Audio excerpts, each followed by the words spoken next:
Chapter 7. The Call of the Moon. The night air was thick with anticipation as Lyra stood at the edge of the cliff. Below her, the forest stretched out in endless shadows, but above, the moon glowed like a beacon in the sky. She could feel it, the pull of the lunar energy tugging at her very soul. Her wolf, always restless, felt the same, wild, untamed, and yearning for something she couldn't quite understand. Lyra. The voice was low, gravelly, yet unmistakable. Ronan.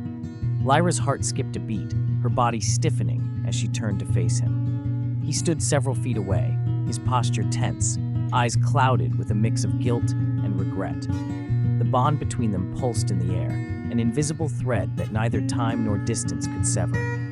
Yet the space between them felt so vast, it might as well have been an ocean. "What do you want, Ronan?" Her voice was icy, betraying none of the emotions that churned within her. "I didn't come here to fight, Lyra." His voice broke slightly, raw with emotion. "I came to explain." Her eyes narrowed. "Explain? Explain what? That you chose them over me? That you abandoned me when I needed you most?" "I never wanted to hurt you," Ronan said, stepping closer, his tone filled with desperation. "But I had to do what was best for the pack. You don't understand." I understand perfectly," Lyra interrupted, her fists clenching. "You chose the pack over me, over us." Ronan took another step forward, but Lyra held up a hand to stop him. "You don't get to explain. Not now. Not after everything." Before either could speak again, a strange, ethereal wind swirled around them, lifting Lyra's hair, the very earth vibrating with the energy of the moon. The power felt alive, as if it were watching them, waiting for something. Lyra felt the pressure in her chest, as if the moon itself were waiting for her to decide whether to forgive or burn. "Do you feel it?" Ronan whispered, his voice trembling. "I feel the moon's power," Lyra said, her voice breaking. "But it can't heal everything." Chapter 8. Kalen's Rage. Kalen stood in the shadows, watching Lyra and Ronan from a distance. His heart pounded with jealousy, rage, and something deeper, a feeling he couldn't quite place, one that stirred memories he had long buried. Why does she still look at him like that? Kalen thought bitterly, clenching his fists. She should be mine. His backstory was a pain he rarely spoke of, raised by a cruel, manipulative father who had taught him that power and control were the only things that mattered. Kalen had learned to bend people to his will. Love, to him, was something to be owned, not shared. As a young man, Kalen had fallen for Isolde, a woman with a wicked beauty and an even darker mind. She had promised him power, influence, everything he ever desired.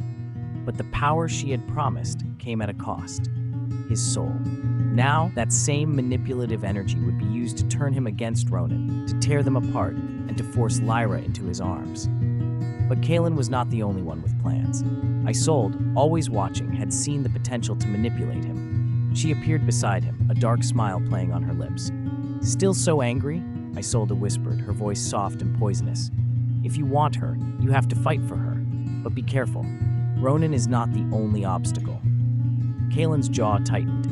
"I will destroy him." "Careful, my dear. Destruction is a double-edged sword," Isolde warned, stepping closer. "We don't want you to lose yourself, do we?" Kalen glared at her, the fire of his ambition blazing. "I won't lose myself." Isolde smiled, her eyes glittering with dark amusement. "We'll see." Chapter 9. The Blessing of the Moon. The moon's light was a strange comfort to Lyra, though it also felt like a weight pressing down on her chest. The forest around the pack's camp was still, the silence broken only by the distant sounds of wolves howling in the night. But in that stillness, Lyra's mind was in turmoil. She paced restlessly, trying to outrun the growing ache inside her heart. The betrayal still stung. Ronan had chosen the pack, chosen duty over her. She could still hear his voice in her head, echoing the words he had said during their final argument. "I have to think of the future, Lyra. I have to do what's best for the pack." She had tried to understand, tried to forgive, but the wound was too deep.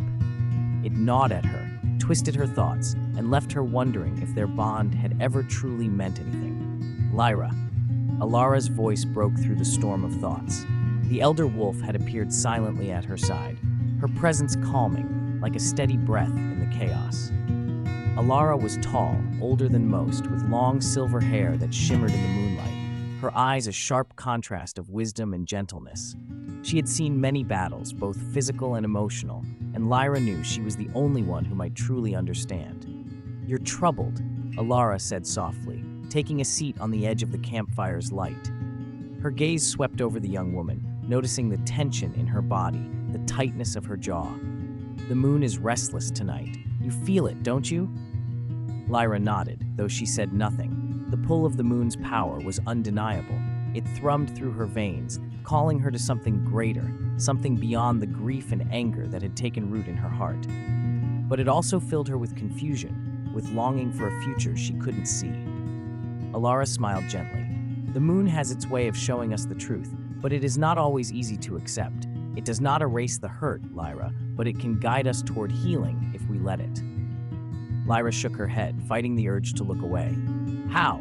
How can I forgive Ronan after everything? He made his choice." Alara's eyes softened. "Forgiveness is not for him, child. It's for you. The pain you hold on to will only weigh you down. The moon's blessing is not only about strength, it's about release. But how do I release it? How do I let go of the anger, the betrayal?" Lyra's voice was thick with emotion, raw and desperate. "By accepting that you are more than your pain," Alara replied. "You are a wolf, Lyra. You are powerful, and you are not defined by the choices others make. You must find your own path, not one bound by the past." Before Lyra could respond, the familiar sound of footsteps echoed behind them, and Lyra's heart jolted. Ronan. She turned, her body stiffening as she saw him emerge from the darkness, his face weary, his eyes searching. "I had to come," he said, his voice strained. "I can't leave things like this, Lyra. We need to talk." She held up a hand, not wanting to hear his words just yet. Her wolf raged within her, the bond between them still there, but it was frayed, torn by the choices he had made. "I don't want to talk, Ronan," she said coldly, her voice stronger than she felt. "Not right now." He hesitated, his gaze softening with regret. "I never wanted to hurt you, Lyra. You have to know that." Lyra clenched her fists, her nails biting into her palms. "Then why did you leave me? Why did you choose them over me?" Ronan took a step forward, his eyes pleading. "I did it because I thought it was the right thing, for the future, for the pack, but that doesn't mean I stopped caring about you." The words hit Lyra like a physical blow, and she staggered back. The pain was still there, deep and sharp, but beneath it, she felt the thrum of the moon's magic, its call to her to heal, to move beyond the pain.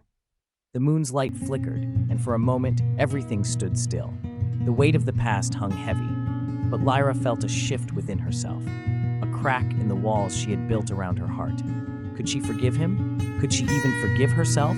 "I need time, Ronan," she said quietly, her voice almost breaking. "I need time to figure out who I am without you." With that, she turned and walked away, leaving Ronan standing in the moonlight, his heart aching, the bond between them pulling at him like a string tied too tight.